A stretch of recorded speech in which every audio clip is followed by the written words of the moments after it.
A fidelidade a Deus e a comunhão com seu amor são virtudes que se completam, mas que se singularizam no quadro de suas legítimas expressões. Jó foi fiel a Deus quando afirmou no torvelinho do sofrimento: ainda que me mate, nele confiarei. Jesus comungou de modo perfeito com o amor divino quando acentuou: eu e meu Pai somos um. A fidelidade precede a comunhão verdadeira com a fonte de toda a sabedoria e misericórdia.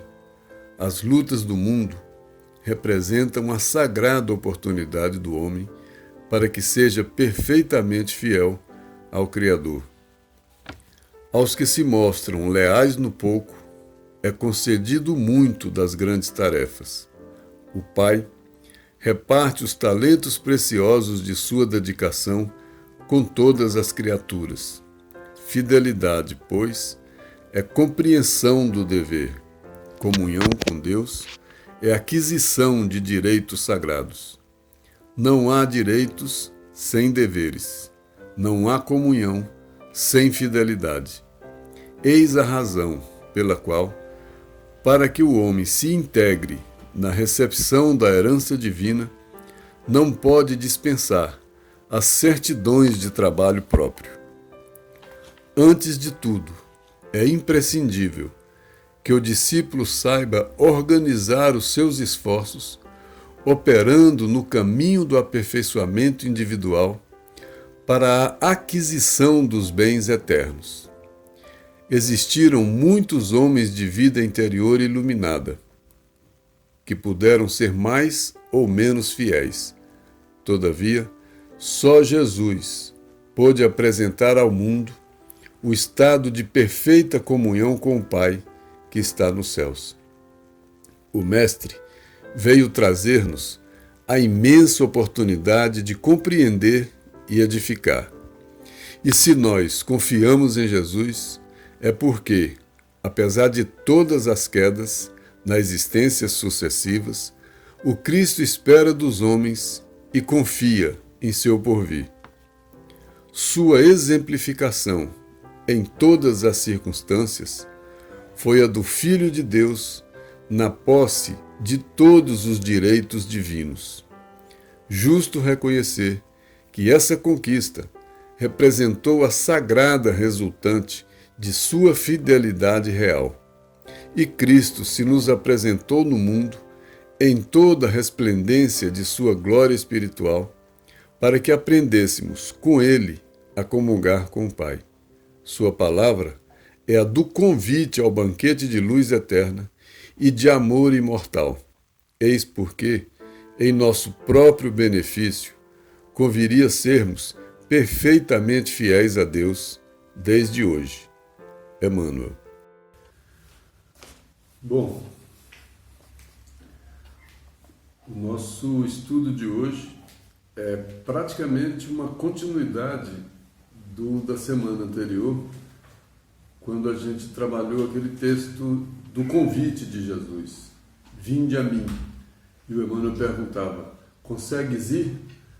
É essa travessia que a gente comentava, né, na semana passada, a travessia de nós para nós mesmos, é encontrar com esse Jesus, é refletir esse Jesus na nossa conduta, no nosso pensamento, no nosso sentimento, é refletir esses ensinamentos em nós. Essa seria a comunhão com Jesus, que vive em comunhão com o Pai. Esse caminho que a gente foi convidado a fazer é esse caminho, o caminho da comunhão, né? Por isso o Emmanuel perguntou naquele texto como se fosse um desafio, consegues ir? É difícil esse caminho, o caminho da comunhão. É preciso que a gente se diminua para que esse Cristo cresça, como dizia João Batista.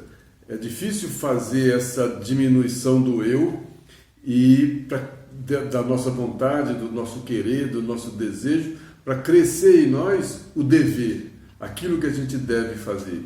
É uma mudança de postura diante da vida muito difícil. Essa postura é o caminho dessa comunhão, que a gente vai trazer o texto de hoje é exatamente comungar com Deus. Esse texto, comungar com Deus, está no livro Coletâneas do Além, do Emmanuel, claro, o Evangelho por Emmanuel, e foi a partir de um versículo do Evangelho de João, João 10:30, quando Jesus afirma: eu e o Pai somos um. Eu e o Pai somos um. Jesus está falando da sua comunhão com o Pai. E isso gerou confusão, né? São a mesma pessoa, Jesus é Deus, né? Essa comunhão, ele e o Pai são um, da mesma maneira como nós teremos que ser um também com o Pai, nós também teremos que sermos um com os ensinamentos de Jesus, à medida em que a gente vai se diminuindo e esses ensinamentos vão crescendo, né? E esse vinde a mim de Jesus, ele chamava para essa comunhão. E a gente achava que estava chamando para a figura dele, para a pessoa humana dele, né? Por isso a gente fica nessa discussão, Jesus vai voltar, cadê Jesus? A mensagem está aqui, a mensagem está presente. É a nossa comunhão com essa mensagem, a mensagem foi deixada, né? E é necessário buscar a comunhão com essa mensagem. E a comunhão com essa mensagem não é uma comunhão ideológica, não é uma comunhão intelectualizada, embora tenha que pensar, tenha que refletir, tenha que exercer todas as nossas potencialidades, mas é uma comunhão de conduta, que a nossa conduta reflete exatamente quem nós somos, né? Esse momento em que Jesus falou para os judeus, eu e o Pai somos um, foi no momento em que os judeus queriam saber, afinal, quem é você? Estavam querendo saber de Jesus, quem ele era, aquela conversa toda, Messias e tudo, e todo mundo querendo ouvir dele próprio, né? E ele afirmou, eu e o Pai somos um. E olha o que ele disse logo em seguida, isso foi João 10:30. Olha o que ele disse só em seguida, em nenhum momento Jesus disse, eu sou isso, eu sou aquilo, eu sou esse, eu sou aquele, apresentou um currículo. Se perguntasse para algum de nós hoje, a gente ia falar, eu sou o doutor fulano de tal, olha aqui meu currículo. Eu já fiz isso, fiz aquilo, não sei o quê. Jesus não falava, né, eu sou filho de fulano, eu sou filho de... Não, ele falava, presta atenção no que eu faço.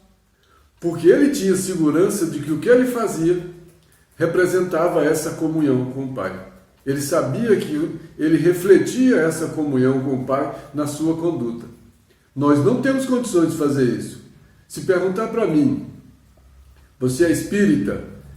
Eu vou ter que dizer sou, mas eu não posso falar para a pessoa, preste atenção no que eu faço, que você vai saber se eu sou o verdadeiro espírita. Eu não vou ser o verdadeiro espírita se as pessoas prestarem atenção no que eu faço, porque eu não sou esse Jesus, porque eu ainda não estou em comunhão. Só que ao longo da nossa história, a gente sempre achou que era uma heresia se comparar com Jesus, se comparar com os grandes. Não é heresia, é uma necessidade. Se Jesus é esse guia, é esse modelo e é esse caminho, a referência é ele. E embora eu reconheça a distância, mas é a meta. Eu não posso ficar achando que é uma coisa inatingível, inalcançável. Eu não sei quando, nem quanto tempo, nem como é que vai ser isso, mas eu tenho que estar nesse processo. Eu tenho que estar nessa caminhada, eu tenho que estar nesse caminho da comunhão. Senão eu não estou no caminho da comunhão. E eu só vou estar em comunhão quando eu estiver agindo dessa forma. Então eu não estou em comunhão mesmo. Nós não estamos em comunhão mesmo. Embora a gente se ache muitas vezes o bom, o santo, o anjo, o bondoso, o caridoso, o espírita, isso ou aquilo. Mas a nossa carta de apresentação não é um currículo, não é alguém, não é um título, não é a família, não é o cargo. Minha verdadeira apresentação é a minha conduta. É nessa conduta que eu vou estar em comunhão ou não. Não adianta falar, eu sou amigo, eu gosto, eu acredito. Não é aí, né? Não, eu estou em comunhão sim, eu acredito, eu leio o Evangelho. Não é aí a comunhão. Tudo isso pode representar caminhos, etapas, processos dessa comunhão. Mas a comunhão verdadeira é refletir. É quando a exemplo do Paulo de Tarso, eu consegui dizer, não sou mais eu quem vive, é o Cristo que vive em mim. Quando eu consegui, não sou mais eu quem vive, quem é que não sou mais eu quem vive? Não é o homem velho quem vive mais. Não é aquele cheio de vontade, cheio de arrogância, cheio de prepotência. Não é aquele cheio de desejo, cheio de imperfeições, vencido pelas imperfeições. Não são mais as imperfeições que vivem. Quem vive agora é aquele que reflete os ensinamentos de Jesus. Aí sim, não sou mais eu quem vive, Jesus que vive em mim, é o Cristo que vive em mim. E a gente ficava, né? Não tem, a compreensão é muito clara a respeito dessas coisas. É o Cristo que vive em mim, eu e o Pai somos um. Mas nessa discussão lá da identidade de Jesus, nós vamos trazer dois momentos do Evangelho, onde ele não fala, eu sou isso, eu sou aquilo. Ele não traz currículo, ele não traz credenciais de autoridade disso ou daquilo. Já pensou Jesus? Se ele, né? Ele fala, presta atenção no que eu faço. Nesse momento aqui no Evangelho de João, ele fala para os judeus, olha, se eu não realizo as obras do meu Pai, aí vocês não vão crer em mim. Se eu não mostro quem eu sou, o que eu tenho condições de fazer, se eu não vivo de acordo com o que eu falo, se eu não realizo essas obras, vocês não vão crer em mim. Porém, se eu realizo essas obras, e vocês mesmo eu realizando, vocês vendo o que eu estou fazendo, vocês não creem em mim, não precisa crer em mim pela pessoa, creem nas obras. Se vocês não estão acreditando em mim, acreditem naquilo que eu estou fazendo e as curas que eu estou fazendo. E um monte de coisa de demonstração que eu estou dando. Não dá para acreditar pelas obras?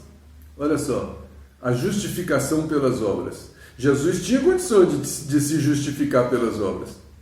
Ele não quis mostrar quem ele era. Então, não acredite em mim, acredite nas minhas obras. Se alguém falar para mim se eu sou um bom espírita, eu não posso falar, não acredite em mim que eu sou bom espírita, olha as minhas obras. Vai vasculhar minha conduta desde de manhã até a noite e o tempo todo, tudo que eu penso, tudo que eu sinto, tudo que eu falo e tudo que eu produzo, todas as formas que o meu espírito usa para se manifestar. Quantas maneiras imperfeitas de manifestação do espírito eu utilizo ao longo do dia? Uma manifestação de ira, de insatisfação, de mágoa, de rancor, de vaidade, de orgulho. Toda hora eu manifesto isso. Então, isso eu não estou manifestando o verdadeiro Espírito, eu não estou manifestando esse Cristo, eu não estou em comunhão. Não cabe esse convencimento. Teve um outro momento do Evangelho, também está no Evangelho de Mateus, capítulo 11, quando João Batista estava na prisão e mandou 2 dos seus discípulos para saber daquela pessoa que estava falando tanto, se ele era o verdadeiro Messias ou se eles tinham que esperar outro. E os discípulos perguntaram para Jesus exatamente isso. Você é aquele que há de vir ou a gente deve esperar outro? Aí, em vez de Jesus falar, não, peraí, eu vou te mostrar uma credencial, vou te mostrar meus títulos, vou te contar uma... Não, o que Jesus falou? Né? Ide e anuncia a João o que ouvis e vedes. Volta lá e fala para João o que vocês viram e que vocês estão ouvindo de mim. O que vocês estão ouvindo? Os cegos voltam a ver, os coxos andam, os leprosos são purificados, os surdos ouvem, os mortos são erguidos. Essa é a minha conduta. Diz para João o que vocês viram, aí ele vai entender que eu sou aquele que há de vir. Olha só, olha que credencial. Em nenhum momento ele se apresentou com uma personalidade. Eu sou esse Jesus, filho de Maria, de José. Essa é a personalidade dele. E é assim que a gente se identifica por aí, porque a gente está muito identificado com a personalidade. É uma grande lição. Mas vamos para o texto, comungar com Deus. Ele fala dessa comunhão. Jesus fez um convite, vinde a mim, vinde a esse ensinamento, a esse padrão vibratório, a esse padrão de amor, a esse padrão de exercício do conhecimento, do discernimento, né, da fraternidade. Vinde a esse exercício, que esse é que é o caminho da verdade e da vida. Vinde para esse caminho. né? Esse caminho é o que tem a porta estreita, não é o caminho que tem a porta larga. Porque esse caminho da porta larga é fácil de seguir, né? É só deixar meus instintos seguirem, minha vontade, minhas imperfeições que me dominam, só deixar por conta delas. Eu vou fazer sempre essas mesmas coisas, porque eu gosto delas, elas me agradam. A imperfeição me agrada, a perfeição me é difícil, né? Por isso é que é uma luta diária. A todo momento eu estou em permanente luta comigo mesmo. E não é a perfeição dos outros, é a minha. Nesse texto de hoje, o Emmanuel começa dizendo o seguinte: a fidelidade a Deus e a comunhão com seu amor são virtudes que se completam, mas que se singularizam. Olha que grandeza! Ele está colocando a comunhão com Deus como meta. Então ele diz que a comunhão com Deus e a fidelidade são virtudes que se completam, mas que se singularizam, que elas são, ao mesmo tempo que elas se completam, elas são virtudes diferentes. Mas ele vai além disso, né? Além de ser virtudes diferentes, ele diz: Jesus comungou de modo perfeito com o amor divino quando acentuou: eu e meu Pai somos um. Então Jesus estava em comunhão. Quando ele disse eu e o Pai somos um, ele informou que estava em comunhão. Mas quando é que Jesus mostrou que estava em comunhão? Pela fidelidade, pelo comportamento. Por isso ele precisava exemplificar. Ele precisava mostrar a virtude da fidelidade aos ensinamentos para mostrar quem ele era. Aí a gente entende por que ele disse para os judeus: se não acreditar em mim, olha pelo que eu faço. Por isso que ele falou também para os discípulos de João Batista: diz para ele o que eu faço, que aí ele vai ver quem eu sou. Olha só, diz para ele qual é o meu testemunho, diz para ele da minha fidelidade, diz para ele como eu sou fiel aos ensinamentos de Jesus.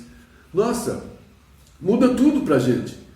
Quantos falsos profetas a gente olhou aí e de repente quando a gente vai procurar essa fidelidade, ele cai na vala dos falsos profetas, porque não eram profetas verdadeiros, porque não conseguiam exemplificar aquilo que falavam. Quantos de nós? Essa é a nossa hipocrisia de sempre, que a gente não consegue vivenciar, falar aquilo que a gente começa a acreditar. E esse foi o convite. O vinde a mim foi para fazer isso. Vinde até ele, comece a refletir, comece a dar esse testemunho. Testemunhe a sua fé, testemunhe os seus conceitos novos, testemunhe o homem novo que vem surgindo em você, em cada pensamento, em cada sentimento, em cada palavra, em cada ação. Aí cada um vai ver o homem novo surgindo pelo que cada um faz. Não é pela propaganda, não é por oportunismos. A gente adora, é da nossa natureza, gostar de oportunismos, porque a gente quer aparecer, quer ser o bom. Não adianta querer ser o bom, não adianta falar que é o bom, é preciso testemunhar. Aí é muito mais difícil, Mas Jesus falou: eu e o Pai somos um. Ele informou que estava em comunhão com o Pai, mas não ficou na informação. Ele testemunhou através da sua fidelidade aos ensinamentos. O meu alimento é fazer a vontade do Pai e cumprir a sua obra. Aí ele mostrou a fidelidade. Por que ele era o Messias?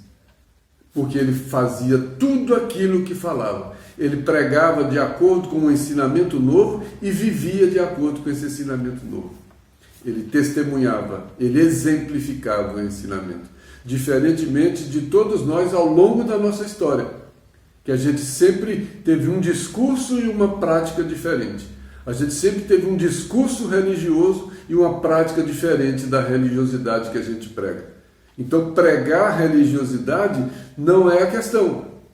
Você dizer eu e o Pai somos um, você pode até dizer. Agora, exemplifique isso na conduta diária. Aí a gente não consegue exemplificar. Foi o que Jesus conseguiu. Aí a gente entende a necessidade dele. Por que ele fez questão de exemplificar tudo isso? Porque era o complemento. E Emmanuel fala isso aqui, ó. A fidelidade precede a comunhão verdadeira, com a fonte de toda a sabedoria e misericórdia. A fidelidade precede a comunhão. A fidelidade vem antes da comunhão. Eu não chego à comunhão se eu não for fiel. Se eu não for fiel a essa nova conduta, eu não chego à comunhão. Então, quando eu disser que eu estou em comunhão, que eu sou o verdadeiro espírita, eu estou mentindo. Eu estou sendo esse hipócrita. De sempre. De sempre. Né? Eu não consegui testemunhar sendo fiel a esses ensinamentos. Então, qual é a grande necessidade? Qual é o caminho desse vinde a mim? É o caminho da fidelidade. O caminho da comunhão é o caminho da fidelidade. O caminho da comunhão é o caminho de fazer aquilo que está sendo pregado.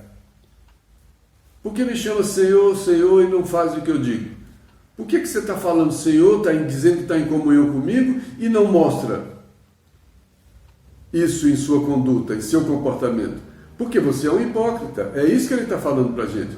Então, se a fidelidade precede a comunhão, não adianta eu falar para ninguém, não adianta eu cair de joelho, não adianta eu assumir uma postura de anjo, que eu não sou, eu não vou ser.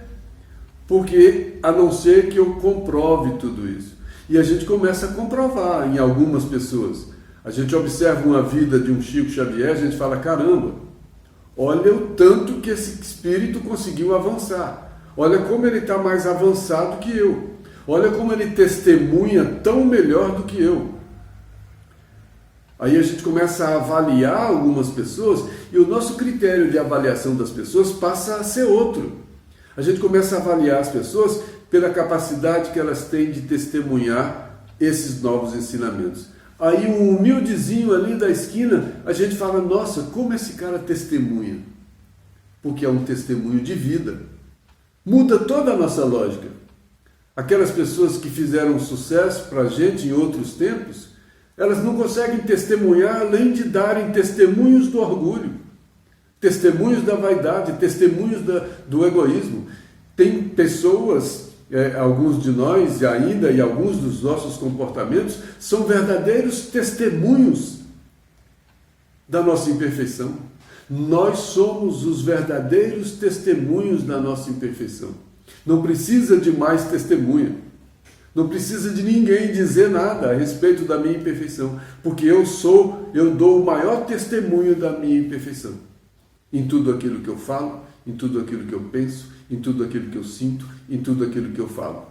A minha maneira de existir, a minha maneira de manifestar o espírito que sou, manifesta também a minha imperfeição. Então, todas as formas de manifestação do espírito manifesta, acima de tudo, a sua própria condição. Eu manifesto a minha condição na matéria que me serve. Minhas mãos, meus pés, meus olhos, meus ouvidos, minha língua, minha fala, minha maneira de ouvir, minha maneira de viver. Tudo isso em mim, minha conduta, minha maneira de conversar com as pessoas, no trabalho, na vida, tudo isso é o verdadeiro testemunho de quem eu sou. Manifesta quem eu sou. Manifesta o verdadeiro eu. Então a fidelidade precede a comunhão verdadeira. Mas aí o Emmanuel diz, as lutas do mundo representam a sagrada oportunidade do homem para que seja perfeitamente fiel ao Criador. Então essas lutas do mundo representam essa oportunidade sagrada para que cada um de nós faça o quê? Mostre que é fiel. Mas a gente foge, a gente corre, a gente se esconde, a gente mente, a gente se omite de todos esses testemunhos. Que a gente sai acreditando que é, olha o que é a verdadeira ilusão. A ilusão é achar que eu sou bom, e não perceber todos esses testemunhos que eu deixo de dar. Porque eu não consigo testemunhar o bondoso que eu imagino que eu seja. Porque todas as oportunidades que eu tenho, essa oportunidade sagrada da vida, do dia a dia, dessas lutas do mundo, eu não suporto as lutas. Olha, bem-aventurados aflitos suportam com dignidade. Olha o bem-aventurado humilde, ele amansa, o manso de coração. São esses que começam a aprender os testemunhos e começam a se comportar de acordo com esses testemunhos, perfeitamente fiéis ao Criador, perfeitamente fiéis àquilo que aprendem. Fiéis a quê? A boa nova, a boa notícia, a essa notícia de regeneração, de restauração, de reequilíbrio, de amor, de perdão, de fraternidade. Ser fiel a tudo isso não é fácil. Não é fácil. No livro O Consolador, na questão 288, o Emmanuel responde sobre essa questão de Jesus, eu e o Pai somos um. Olha o que o Emmanuel fala. A afirmativa de Jesus, eu e o Pai somos um, evidenciava a sua perfeita identidade com Deus. Ele não estava dizendo que ele era Deus, a sua identificação, a sua identidade com Deus. O compartilhamento do sentimento, do amor, da ideia, do pensamento, do amor, de toda a sua condição superior, né? Essa afirmativa evidenciava a sua perfeita identidade com Deus na direção de todos os processos atinentes à marcha evolutiva do planeta Terra. Onde ele manifestava tudo isso? Na direção de todos os processos. Então, em tudo que ele fazia, tinha uma direção. O que direcionava tudo que ele fazia? A identidade com o amor divino. Eu e o Pai somos um. Meu alimento é fazer a vontade do Pai e a sua obra. Então, meu alimento não é fazer o meu desejo. Meu alimento não é viver do jeito que eu quero. Meu alimento é fazer a vontade do Pai. Qual é a vontade do Pai? Amor puro. E eu estou em comunhão com esse amor serve. Esse amor não é servido. Eu ainda só quero ser servido. De que amor que eu estou falando? Do amor a mim mesmo? Ou excesso de amor a mim mesmo? Então eu estou falando de egoísmo. O testemunho de egoísmo não está em comunhão com o Pai. O testemunho do egoísmo está em comunhão com a doença do amor que se manifesta através do meu egoísmo. E também teve aquela afirmação de Jesus, sois deuses. Eu trouxe aqui só para estar na questão 302, porque a gente traz a semente desse Deus, mas precisa crescer, ampliar essa semente de mostarda, né? Através da conduta, através do testemunho. Olha que curioso. Emmanuel diz, perguntaram, né, no Consolador, como é que a gente vai compreender essa afirmação de Jesus, sois deuses? E o Emmanuel respondeu, em todo homem repousa a partícula da divindade do Criador. Em todo homem repousa essa partícula da divindade. Quer discutir fluido cósmico, fluido universal? Vamos discutir, mas é nessa linha que todos nós somos criados com uma mesma base. É essa base, é esse elemento fundamental, esse elemento original que dá base a tudo que é criado, que é essa partícula da divindade. E o Emmanuel, no Consolador, continua. Os poucos que sabem fazer crescer na sua divindade. Como? Os poucos que sabem crescer na sua divindade? O que é crescer na minha divindade? Santificado seja o vosso nome. Crescer na divindade é santificar esse nome. Como é que eu santifico esse nome? Sendo fiel a esses ensinamentos. Não dá para fugir, não tem como fugir. E como é que eu vou ser fiel a esses ensinamentos? Fazendo a vontade do Pai, não a minha. E a vontade do Pai, a vontade de alguém caprichoso, não é a vontade do amor, é a vontade da sabedoria, é a vontade da fraternidade, que é diferente da vontade do egoísta, que é diferente da vontade do orgulhoso. Então, os poucos que sabem fazer crescer, né, na sua divindade, que seja feita a vossa vontade, né, santificado seja o vosso nome, E ele diz de que maneira, né? Os poucos que sabem crescer na sua divindade pela exemplificação e pelo ensinamento, sempre espíritas amai-vos, espíritas instruí-vos, né? Exemplificação pelo ensinamento, pelo discernimento, é sempre na mesma linha.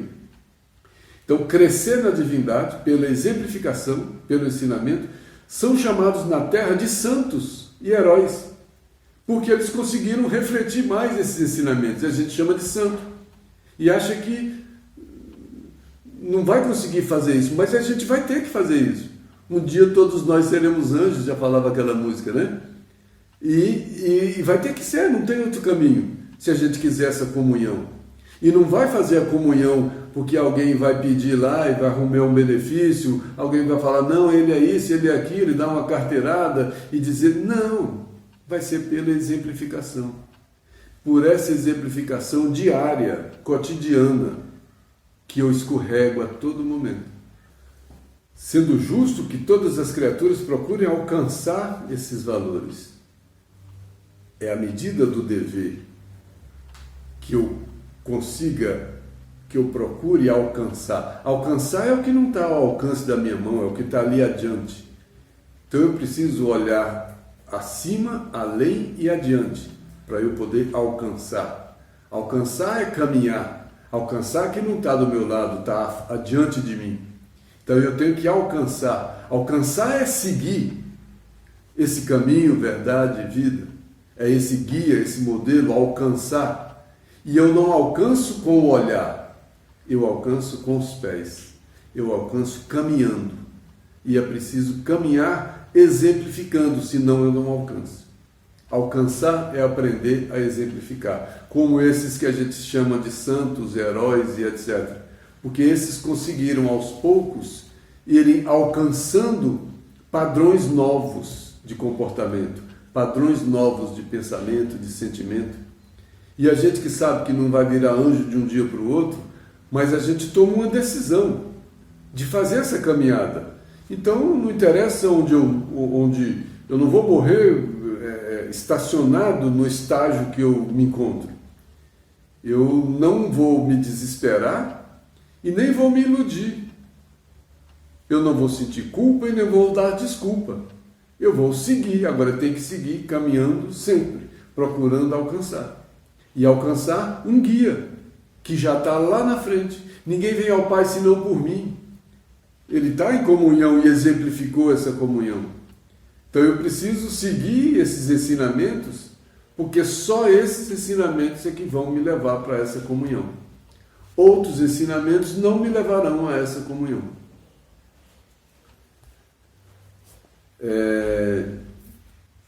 E Emmanuel, voltando para o texto de hoje, Emmanuel diz: fidelidade, pois, é compreensão do dever. Comunhão com Deus é aquisição de direitos sagrados. Fidelidade é compreensão do dever. A todo minuto eu posso fazer isso ou aquilo. E eu sou colocado diante desse dilema, isso ou aquilo. De um lado, minhas imperfeições me conduzem para uma situação, para uma decisão, e de outro lado, o meu dever me orienta para outra decisão. A todo momento eu estou entre o bem e o mal. Eu estou entre minha imperfeição e minha consciência. Minha consciência representando as virtudes que eu já conquistei e minhas imperfeições, esse mal, sendo representado pelas imperfeições que ainda me dominam. E aí, quando eu sou vencido pelas imperfeições e o meu dever não aguenta acompanhar, eu não consigo exemplificar. Senhor, eu não consigo te acompanhar agora. Eu lembro quando o jovem lá, que Jesus chamou para acompanhar, ele: eu não consigo. Sinto muito, eu não consigo te acompanhar agora. Por que eu não consigo te acompanhar agora? Porque as minhas imperfeições me chamam para olhar para trás, para aquilo que ainda me vence, para aquilo que ainda me agrada muito e que eu não consigo abrir mão. Ainda não consigo o dever. O dever não é prazer. O prazer do dever é outro tipo de prazer. É uma paz diferente. Mas é difícil cumprir esse dever quando a nossa imperfeição pede para que a gente faça de maneira contrária ao que o dever pede. Então, seguir o dever não é fazer a nossa vontade. E a nossa vontade, se deixar, vai ser sempre a vontade menor do que o dever. Porque o dever para a gente vai ser sempre um pouco mais difícil do que aquilo que a gente queria fazer. É muito mais fácil fazer o que a gente queria fazer do que seguir o dever. Porque o dever sempre é o limite que a gente já alcançou pela nossa consciência. E esse limite é sempre um pouco acima dos nossos desejos que ainda vivem em nós, que é preciso ir vencendo aos poucos e substituindo e trazendo novos deveres. Então a fidelidade é compreender esse dever, ser fiel a esse dever, ser fiel a essa consciência, que o dever está na consciência, a lei de Deus está na consciência. Então ser fiel, fidelidade é me comportar de acordo com a consciência. Aí a gente resolve e fala, olha, a partir de hoje eu não quero fazer mais nada contrário à minha consciência. Já é uma grande decisão. Considerando que a nossa consciência é progressiva, a minha consciência hoje não vai me pedir coisa absurda. Ela vai me pedir uma coisa compatível com aquilo que eu já alcancei. Mas eu vou ter que lutar. Porque as imperfeições abaixo desse padrão de consciência que eu tenho ainda existem em mim. Quero fazer o bem e faço o mal que não quero. Paulo de Tarso falou como funciona isso. Então a gente ainda continua fazendo o mal que não quer porque não consegue fazer o bem que já quer. Porque a gente comete as nossas imperfeições, porque elas ainda nos vencem, né? E aí aprender a vencer, compreender esse dever e agir de acordo com esse dever é uma luta diária, cotidiana, a cada minuto, a cada decisão. Vigiar é isso, é viver vigilante, porque se eu não vigiar, quem vai decidir por mim? A imperfeição, porque é mais fácil. O dever só vai prevalecer em mim quando eu estiver atento, vigilante. Aí o dever vai prevalecer. E é sempre uma decisão mais difícil do que a decisão de fazer o imperfeito em mim. É mais fácil seguir o que eu tenho de pior do que seguir o que eu já tenho de melhor. Os dois em mim, o bem e o mal em mim. Por isso que a gente diz que é mais fácil fazer o errado. Porque a gente a sintonia com ele é maior. Então, essa comunhão é a aquisição dos direitos. De que direito? Que vem do cumprimento do dever. Não é o direito antes do dever, o direito vem depois do dever. E a gente está criado num modelo de sociedade onde a gente acha que o direito vem antes do dever. Se todo mundo tem o direito antes do dever, como é que o direito vai ser respeitado se ninguém tem o dever de respeitar? O direito é consequência do dever, não é o contrário. Mas a gente quer o contrário, porque a gente é orgulhoso, acha que é muito importante, é egoísta, porque a gente quer tudo para a gente. Então tá, primeiro o meu direito. Então o meu direito passa por cima de todos os deveres. Mas era o meu dever que ia dar o direito para outro. Como eu não cumpro o dever, o outro que teria o direito não vai ter o direito. Ele teria o direito de passar ali naquela rua, mas eu achei que eu podia ter o direito de chegar, parar, interromper o trânsito. Aí ele tem, né? Quantos direitos alheios eu interrompo porque eu não cumpri com o meu dever? Porque eu não estou procurando quais são os meus deveres, eu procuro só quais são os meus direitos. E como está todo mundo procurando os seus direitos, ninguém encontra os seus deveres. E também ninguém encontra os seus direitos, porque os deveres dos outros não permitiram que os meus direitos aparecessem. A gente está procurando uma ilusão. E a gente fica indignado, revoltado, quer sair do mundo, esse mundo não me merece. É esse o mundo que a gente vive mesmo, que a gente merece. Não há direitos sem deveres, não há comunhão sem fidelidade.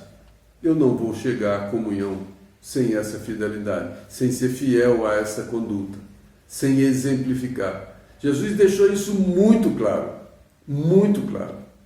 Das coisas que ele fez, uma que salta aos olhos de qualquer pessoa que observa a vida de Jesus é a exemplificação. Ele não fez nenhum discurso vazio. Ele não fez nenhum discurso para dar para outro comprovar. Tudo o que ele falou, ele fazia.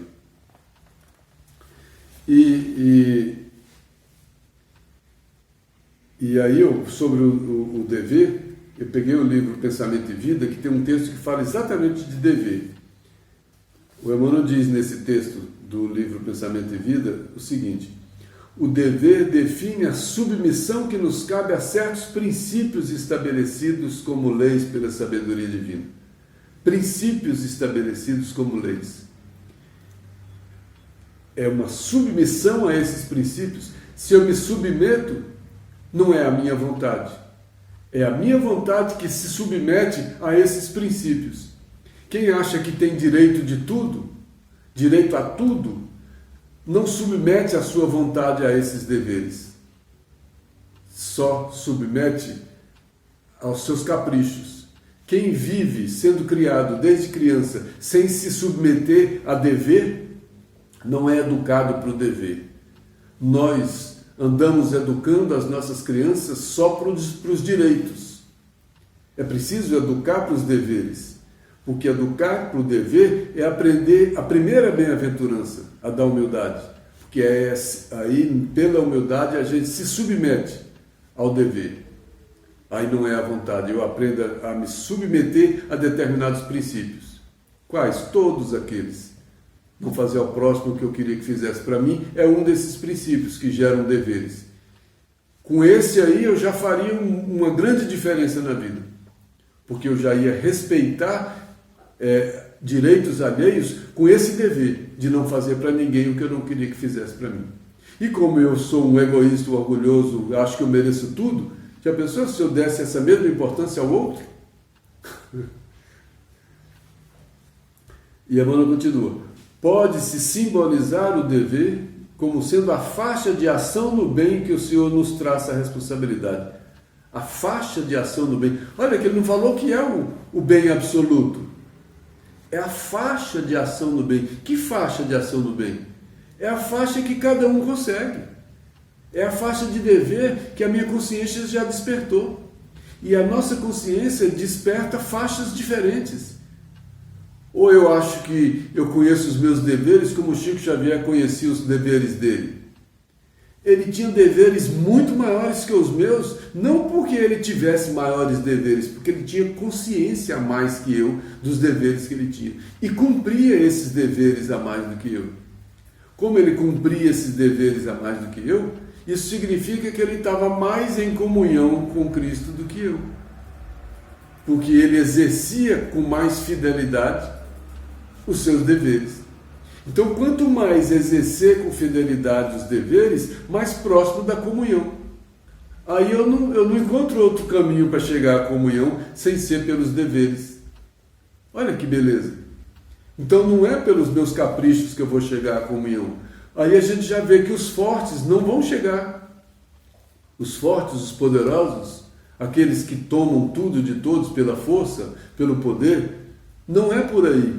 É pelo dever. Olha o Cristo, os últimos serão os primeiros, se quer ser o maior, aprenda a servir e por aí. Porque aí você aprende a cumprir os deveres. E é uma região moral de serviço. O dever é uma região moral, é uma região íntima. Sou eu que decido. Não é uma região física. O dever é uma região moral. Eu tenho que pensar, botar o meu pensamento e o meu sentimento em sintonia com essa região moral.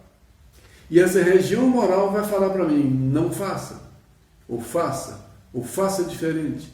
Aí eu vou exemplificar, aí eu vou testemunhar, de acordo com o dever ou de acordo com o que eu acho que é meu direito.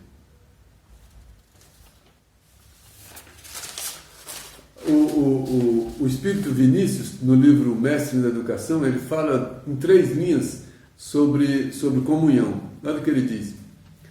O termo comunhão significa mesmo correspondência íntima entre 2 ou mais indivíduos identificados num determinado propósito.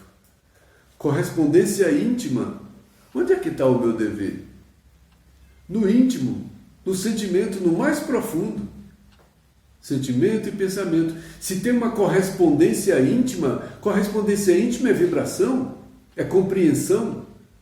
Como é que eu vou chegar nessa correspondência íntima com os ensinamentos do Cristo? Fugindo? Sendo orgulhoso, sendo egoísta? Enganando quem? Então não vai dar para eu estar em comunhão. Não vai dar para eu dizer, não sou mais eu quem vive, é o Cristo que vive em mim, se eu não tenho essa correspondência íntima. Se esse evangelho não me diz respeito. Se esses ensinamentos não me dizem respeito. Se essas coisas não estão me dizendo nada, não tem correspondência íntima nenhuma.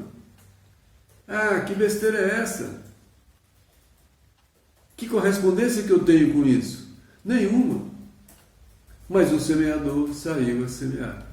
Algumas sementes caíram fora do caminho. Por quê? Porque não tinha correspondência íntima. As sementes estão fora do caminho porque não tem correspondência íntima. Quando começar a ter alguma correspondência íntima, aí vai ver a semente, ela vai nascer, mas às vezes tem muito espinho. São as imperfeições que vão abafar o dever. E a semente vai morrer, mas já nasceu. Às vezes tem sol demais, vai queimar a semente. Mas nasceu. Mas não se fortaleceu. Por quê? Porque não tinha correspondência íntima, mas já tinha um mínimo que já ouviu. Por isso ele perguntou, consegues ir? Agora a gente sabe para onde ele perguntou se a gente consegue ir. Consegue ir por esse caminho? Consegue ir pelo caminho do dever? Consegue ir pelo caminho da comunhão com Jesus? Quer chegar à comunhão com Jesus? É pelo caminho do dever. É pelo caminho da fidelidade. É pelo caminho da conduta reta. Então não é por outro caminho. Ele não falou aqui que é pelo caminho de outras coisas. De ficar fazendo alguma forma de manifestação exterior, de culto. De excessos de manifestação de culto, ou disso ou daquilo. É pela conduta. Por isso é que pode ter gente que está fora de determinados templos religiosos, fora de determinadas religiões, que cumpre o dever melhor do que quem está dentro de algumas religiões. Então não é o fato de eu estar dentro de religião que eu vou estar cumprindo o dever. Não é a religião. A religião é um instrumento que pode me ajudar a cumprir o dever, sem dúvida. Toda casa religiosa traz palavras de boas inspirações, de bons ensinamentos. Então qualquer casa religiosa pode trazer essas reflexões. Mas essa casa religiosa só vai fazer efeito em mim se eu refletir isso na minha conduta. Se qualquer religião está ajudando alguém a se converter, a melhorar seu caminho, ótimo, está conseguindo melhorar uma pessoa. E se alguma religião está só de culto, e não estiver ajudando ninguém, ela precisa pensar nisso. De fato, que bem que a gente está fazendo para cada um de nós que professamos essa religião. Por isso que o verdadeiro espírita é aquele que faz força para se modificar. Porque aí ele está mostrando que está sendo fiel aos ensinamentos. E por isso que é diferente a doutrina do movimento. A doutrina é essa notícia boa. O movimento é a maneira como cada um exercita, exemplifica essa doutrina. O movimento pode estar péssimo em alguns lugares, em outros não, em algumas pessoas sim, em outras mais, em outras menos. O movimento é diferente, porque o movimento é a manifestação da doutrina nas pessoas. Então eu não posso avaliar a doutrina pelo movimento que ela tem nas pessoas, porque o movimento do Espiritismo em mim reflete o meu Espiritismo, a forma como eu encontrei, como eu posso manifestar a doutrina espírita. E eu posso estar encontrando uma maneira péssima de manifestar a doutrina espírita, porque eu não sou o verdadeiro espírita. Então eu não posso falar que espiritismo é aquilo que eu faço. Eu faço o espiritismo compatível com a minha possibilidade. E aí, voltando para o texto de hoje, o Emmanuel diz: existiram muitos homens de vida interior iluminada que puderam ser mais ou menos fiéis. Todavia, só Jesus pôde apresentar ao mundo um estado de perfeita comunhão com o Pai. Nós sabemos, né? Tem várias escalas de aprofundamento no conhecimento evangélico, na exemplificação evangélica. A gente conhece vários e vários grandes nomes, nomes mais famosos, nomes menos famosos, mas de pessoas que conseguiram ser mais ou menos fiéis a esses ensinamentos. Nós temos vários desses exemplos, mas o grande exemplo que a gente tem que ter, o maior de todos, que a doutrina nos fala, é Jesus, porque ele estava em comunhão com o Pai. Isso significa que o meu alimento é fazer a vontade do Pai. Ele sabia que ele refletia em tudo, ele se alimentava de refletir o amor do Pai, porque ele estava em perfeita comunhão. E eu, em alguns momentos, não consigo refletir a vontade do Pai, porque a minha fala muito forte. Aí, naquele momento, eu falo, Pai, dá licença que agora vou eu. E muitos desses momentos. E a gente ri porque a gente lembra de momentos em que a gente fez isso. Agora dá licença, eu compreendo que eu deveria fazer isso, mas eu vou fazer isso.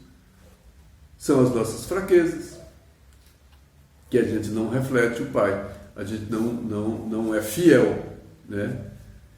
Aí ele diz que o Mestre veio trazer-nos a imensa oportunidade de compreender e edificar. É uma grande oportunidade, né?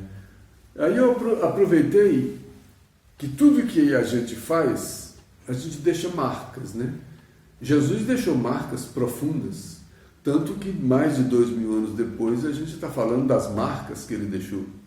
E as marcas que ele deixou são as marcas da comunhão dele com o Pai. Tanto que essas marcas nos ensinam até hoje.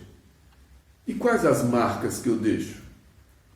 Quais as pegadas que eu deixo pelos passos que eu já dei? Por onde eu caminho, quais as marcas que eu deixo? Na minha família, no meu trabalho, na doutrina por onde eu ando, na rua, no trânsito. Quais as marcas que eu deixo? De qual fidelidade? Eu estou sendo fiel a quê? Na maioria dos casos, eu estou sendo fiel às minhas imperfeições. E mesmo quando eu estou sendo fiel a um dever, é a faixa de dever que eu alcanço. É uma faixa compatível comigo, que não é a faixa absoluta de dever. É a faixa que eu alcanço. E à medida em que eu vou adquirindo mais conhecimento e discernimento, essa faixa do dever vai se ampliando. E eu vou exigindo de mim condutas cada vez mais apropriadas com esse ensinamento. É um grande processo sem fim. E a gente acha que vai ali, rezou qualquer coisa e está resolvido. Que a gente vai ali e faz qualquer coisa e está resolvido. Entender essa nossa passagem aqui como esse processo é não perder um minuto. É ficar atento a todo minuto, porque a todo minuto tem uma oportunidade de eu exemplificar. E qual a exemplificação que eu dou a cada minuto? Infelizmente, eu exemplifico as minhas imperfeições. Só que a gente vai gravando isso. São filmes que ficam na nossa cabeça. Aí daí um tempo, se eu adquirir uma faixa maior de dever, eu começo a perceber, nossa, aquilo que eu fiz há 10 anos atrás, há 5 anos atrás, eu não podia ter feito aquilo. A gente lembra daquilo com pesar. Mas ainda bem que não faz mais, né? Quantas coisas que a gente lembra pelas madrugadas que a gente já fez e fala, poxa, que pena eu ter feito isso. Agora, não vai morrer, afundar num remorso sem fim. São os espinhos que a gente carrega no coração. E esses espinhos fazem a gente ter mais humildade e modificar através de ampliar essa faixa de dever e fazer cada vez menos coisa errada. Porque a gente sabe que a gente vai ampliar a nossa faixa de compreensão do dever e tudo que a gente faz, a gente vai falar, poxa, estou errando. Eu espero que daqui 10 anos, se eu assistir o que eu estou comentando hoje, eu encontre, né, coisas que eu não precisava ter dito, porque eu já vou pensar diferente. Então não tem em nenhum momento a gente vai achar que tá isso, tá aquilo, com orgulho, com egoísmo, com vaidade, porque a gente está nesse grande processo de aprendizagem. E é ser o mais honesto possível, deixando marcas positivas. Olha o texto das marcas, está no livro Vinha de Luz, capítulo 8. Todas as realizações humanas possuem marca própria. As marcas do Cristo não são apenas as marcas da cruz, mas também as de sua atividade na experiência comum. Tudo que o Cristo fez, né? Que a gente lembra das passagens do Evangelho, são as marcas do Cristo que ficaram no Evangelho. Com Madalena, com a mulher adúltera, todas aquelas passagens das curas, o filho pródigo, etc. Em cada situação, o homem pode revelar uma demonstração do Divino Mestre. Em cada momento, tudo que eu faço eu revelo. Uma demonstração, eu demonstro o meu padrão de fidelidade. Todos os dias, portanto, o discípulo pode encontrar recursos de salientar suas ações mais comuns com os registros de Jesus. Todo dia uma oportunidade de eu viver esse dia deixando marcas desse Evangelho que eu tenho aprendido a cada dia. Deixando marcas novas, pegadas novas, né?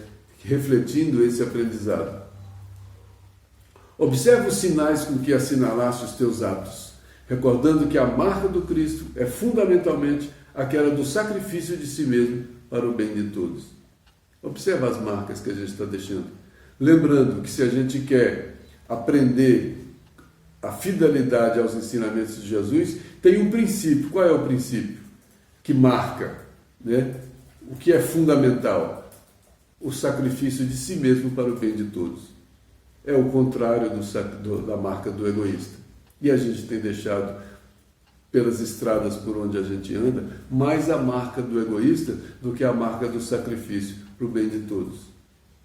E finalizando o último texto, o último parágrafo, a exemplificação de Jesus em todas as circunstâncias da sua vida foi a do Filho de Deus na posse de todos os direitos divinos.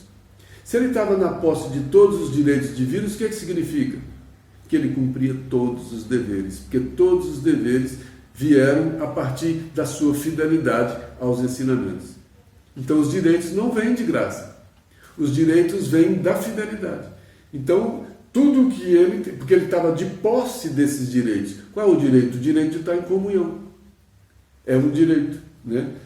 É justo reconhecer que essa conquista representou sagrada resultante da sua fidelidade real. Então, ele está em comunhão, é preciso que a gente reconheça que foi uma conquista. Ele não nasceu Cristo. Ele conquistou a sua condição crística, né?